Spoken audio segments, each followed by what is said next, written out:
With recent changes to inheritance tax and protests that have followed them, farming has been in the news lately. This is unusual for the UK. In recent decades, farming has been neglected by media and policy alike. Through lack of investment and lack of new talent, farming is falling behind and needs help. The government seems unwilling to do it, but how could we fix the British farming industry? Hi there.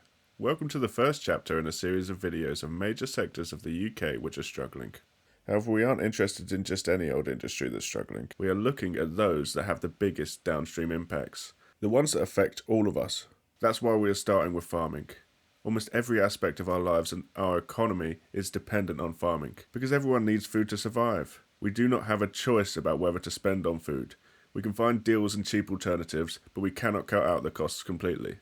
Because of this, increases in food costs are felt across all of our lives and throughout the entire economy. Obviously, businesses like bakeries will have increased costs as they sell food, but because of the increased cost of living that comes from increased food prices, and expectations around salary increases to meet those increased costs, it has potential impacts on all of our businesses. That is not to mention the big questions that have been raised recently around the stability of global trade, and the more long-term questions around the climate. Food security is more important to us now than ever.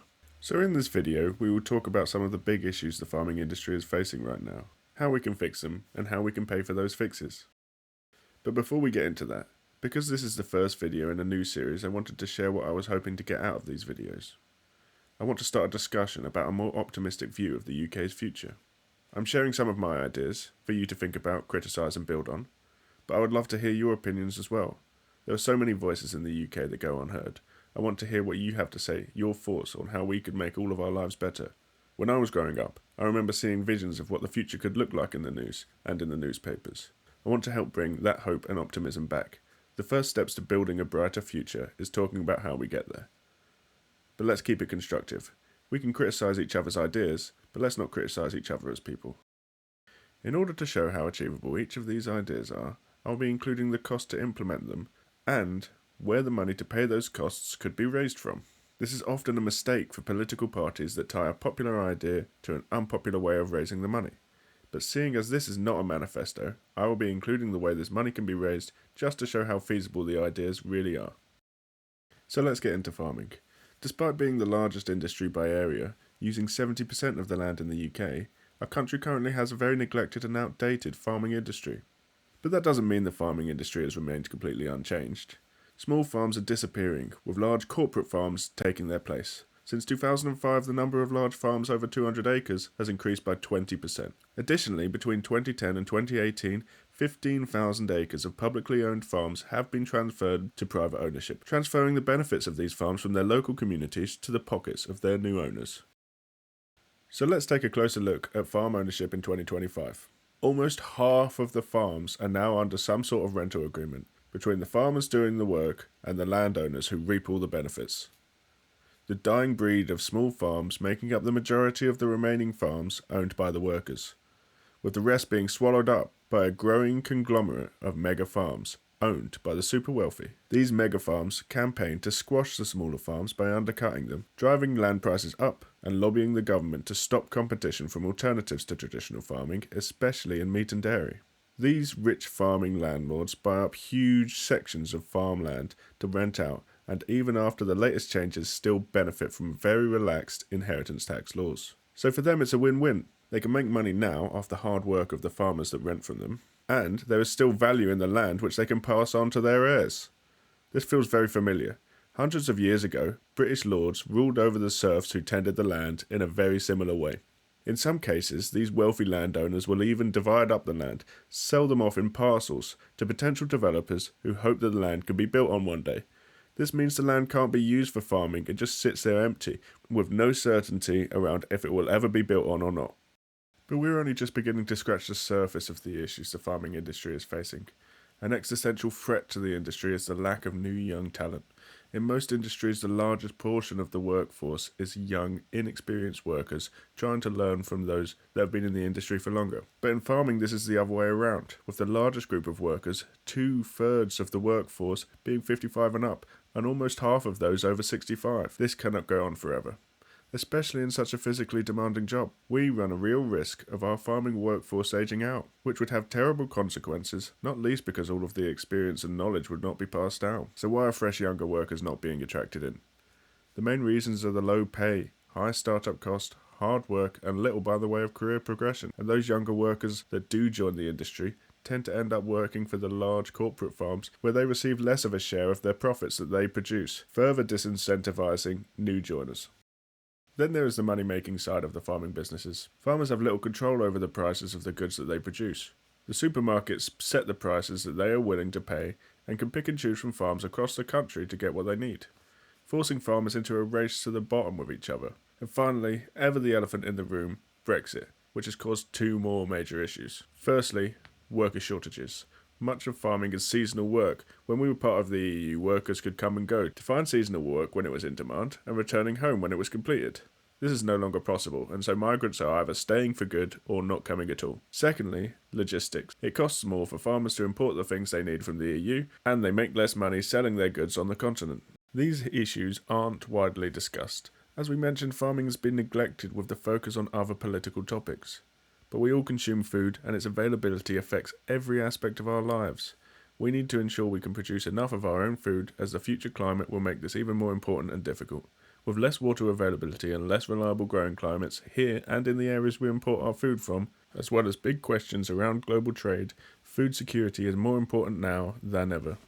But that's enough talking about the problems. How do we fix them? The first topic I want to discuss is incentives. Incentives to help attract new workers, modernise the industry, and bring food prices down. Starting with farmers' wages. Something the government could do to alleviate some of the issues facing the industry is guaranteeing farmers' wages. Farms have good years and bad years. Not knowing if they will do well is very off-putting to potential new joiners, and is a big strain on the existing workers. So a form of basic income would help stabilise the industry and attract young talent. Government statistics estimate that there are roughly 477,000 people employed in the farming industry. To pay them all the living wage of £24,570 a year, it would cost £11.7 billion a year. But we can cut this back by excluding some of the mega farms. If we excluded the largest 25% of farms by employees, this would bring the figure down to £8.8 billion annually, while helping smaller farms become more competitive, though this figure would be further reduced when you account for increased tax payments. Any amount the farmers earn on top of the basic income would be taxed, because their personal allowance would be used up with the basic income. Looking back at the government statistics, we can see, over the last few years, roughly 30% of farms have had bad harvests each year, so would not pay back their share of the basic income through taxes. But the remaining 70% would, even if we accounted for a very bad year, where 60% of farms don't earn enough to even match the basic income they receive. The end cost to the government would still be reduced to £4 billion annually. The next incentive I want to talk about is Modernisation Loans. Like many industries in the UK, farming is not modernised and relies on old techniques and old equipment. This is causing a bit of a death spiral. As it makes up a smaller and smaller part of our economy, it attracts less investment, which causes further shrinking. The lack of modernisation also means that farming is decarbonising slower than other sectors, and so there is room for efficiency improvements in terms of increased output and reduced pollution. And so that is why I'm suggesting the government offer Modernisation Loans. Interest-free loans for small farms to modernise. If they can show that they have increased output and reduced inputs for things like water, pesticides and fertiliser, all while reducing pollution, then these loans, or portions of them, could be written off, with no repayment necessary. If the government sets aside £5 billion a year, 10,000 farms could receive loans of up to £500,000 to buy new equipment, update infrastructure and reduce emissions. For farmers to better utilise this new technology, they should be given free education and should partner with universities to develop new technologies. However, the education system has a huge list of existing issues itself, which would just take too much time to discuss now, so expect another video on that in the future. Okay, so let's gear shift for a minute to talk about workers' cooperatives, but stick with me, because these incentives will become very relevant very quickly. We should be encouraging farmers to transition their businesses into the cooperative business model, where businesses are owned by the workers rather than shareholders. This gives workers a better say in the running of their businesses, as well as a stake in the output of their work. The democratised form of leadership used in cooperatives lends itself to further adoption across the entire public sector. it may be worth doing a separate video on how cooperatives work and how they could be further implemented in the UK, as well as what has been holding them back. Let me know in the comments if that would be interesting. But while we're talking about farming, we need to offer incentives for farms to transition to cooperative business models by increasing the basic income offered to workers that are part of workers' cooperatives. The government should set aside an additional £1 billion annually to cover this potential cost. But we need a stipulation in place, just to make sure that farmers weren't taking advantage of the situation. By transitioning the business to a co-op, but keeping ownership of the land and renting it back to the co-op. It's obviously acceptable that the landowner retain ownership of habitable property, but any productive buildings or land must be transferred to the co-op in order to be eligible for the incentives. Talking about business models can be pretty dry, so let's move on to something we can all engage with: helping farms serve their local communities again. I propose a £5,000 grant to be given to each farm where 50% or more of their output is sold to the end consumer within 25 miles of the farm. This may not seem like much, but for almost half the farms in the UK, that represents 25% of their income, so would massively offset the slight disadvantage of selling locally. They could still distribute much of their produce via the supermarkets across the country, and selling via supermarkets that were within 25 miles of the farm would count towards their 50% output needed for the grant. I know that a good number of farms would meet this criteria already, but crucially, the majority of these farms would be small farms, with big farms distributing further afield. So it's a great way to help small farms compete. Even if every farm in the UK met this criteria, it would cost £1 billion annually. So with guaranteed income to help mitigate good and bad years, making the industry more predictable, modernisation loans to help get farms up to speed, incentives for worker-friendly forms of business, and encouragement to deal locally, we should make the industry more competitive, more attractive to new workers, and more sustainable for the future. And importantly, it will ensure that we can keep food prices low, or even lower them further. If supermarkets try to use this as an opportunity to increase their profit margins, the government can set food prices itself. These incentives targeted at small farms will likely begin to break up the larger farms as they become less competitive. The government should buy up farmland that is put up for sale, partially to prevent speculation from the market and a larger run on farming land, but mainly to rebuild and revolutionise our nationalised farming industry and to stop farmland being broken up and becoming unusable. This new nationalised farming industry should coordinate existing and new land usage across the whole of the UK and can take a leaf out of the Netherlands book. As the second biggest exporter of food, they have enough indoor greenhouses to fill Manhattan. These indoor farms use less water, less pesticides, less workers and less space. They save money, they're better for the environment, and with all of that, they actually have an increased output. They have found that they can output twice that of traditional farms, while only requiring half the input and half the space. There are firms in the Netherlands that can produce these farms for £867 per metre squared, and so at £5 billion a year, and learning from these firms, we would catch up to the Netherlands in 10 years. Even faster if we can get economies of scale, where producing the necessary parts and training on a large scale means the cost per item is reduced. There are farms like this in the UK already, but they have been struggling due to high electricity prices. Electricity is a big problem in the UK, with some of the most expensive electric prices in the world, so we will be addressing the power generation industry in another video very soon. With these indoor farms, the cost of food will be protected from environmental changes and water shortages by physically sheltering the crops and ensuring there is no runoff. Runoff is where manure and other fertiliser runs off the land when it rains and when the land is watered. A major issue with current farming techniques and a major contributor to pollution in our waterways. Food prices will then become more dependent on electric prices, and so all of these new farms must be fitted with on-site solar, wind and other power generation techniques to help bring the prices down, along with the other changes to the electric grid that we'll be discussing in that other video. Reducing water usage will also alleviate issues with the water industry and ensure we can produce what we need in the less predictable weather patterns of the future. Ensuring this water doesn't run off the land carrying all the pesticides, fertiliser and waste into our rivers, lakes and seas will reduce the need for treatment by the water industry and make our ecosystems healthier. While we're discussing water pollution, it is worth mentioning that farming runoff is responsible for 1 to 2/3 of the pollution in our waterways, and so we should introduce legislation setting requirements for farms to minimise pollution through runoff, with some measures as simple as moving manure piles further from bodies of water. We can start testing soil nutrients and water quality in our bodies of water to ensure these requirements are being met.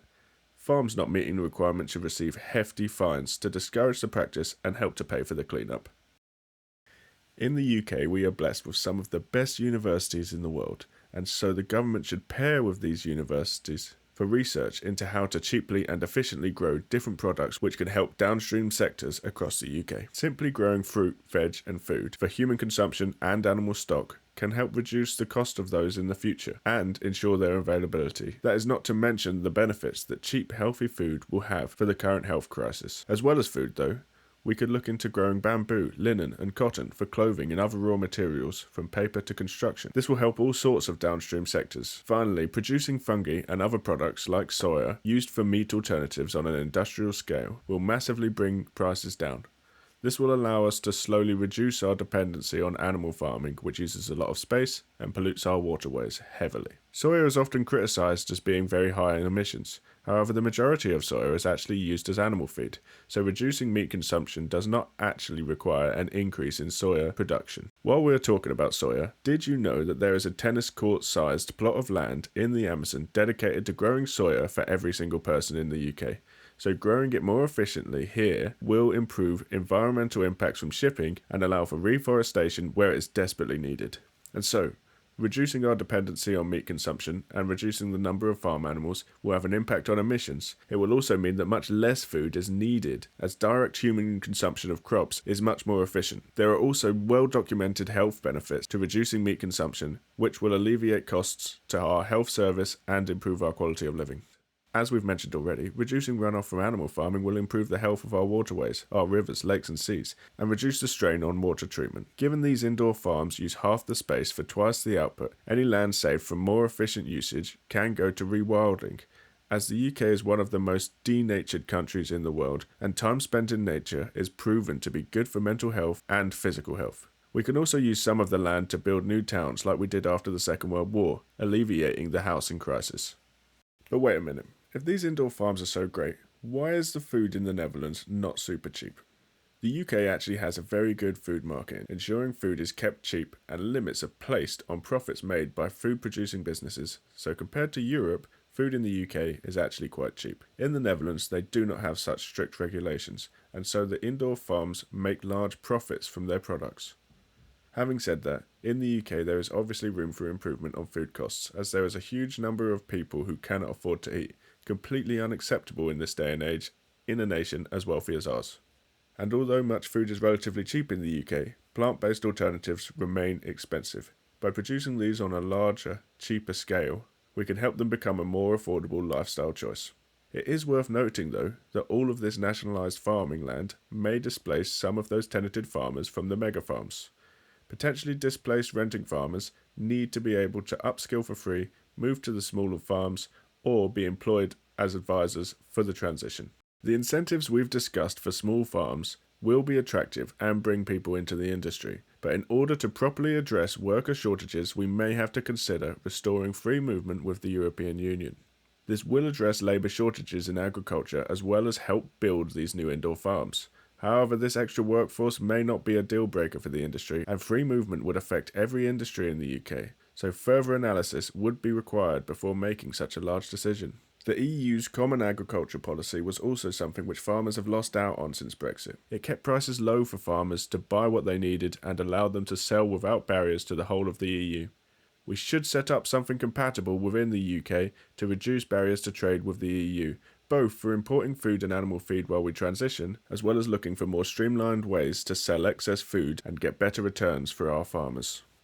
However, these both go against our desire to move to a more local economy, and so they should only be used where we cannot get the supplies locally or where we have an excess so as not to waste good produce. And so, in summary, if we add together the cost of all of the changes we've discussed, we are looking at a total of £16 billion per year, which is no small figure. And with national debt already at a very high percentage of GDP, how could we possibly fund all of this?